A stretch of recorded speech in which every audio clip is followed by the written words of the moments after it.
Hallelujah. Listen, people can get saved in a market. People can get saved on the plaza. Step out sometime and believe God. You can take a taxi and lead the taxi man to God.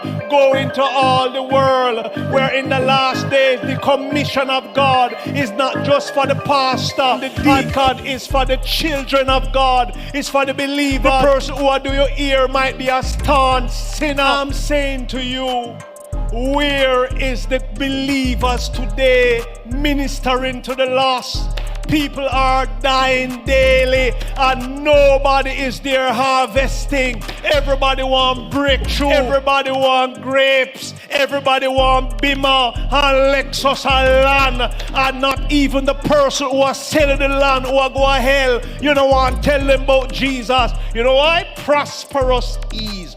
Pour it on, Jesus. Pour it on.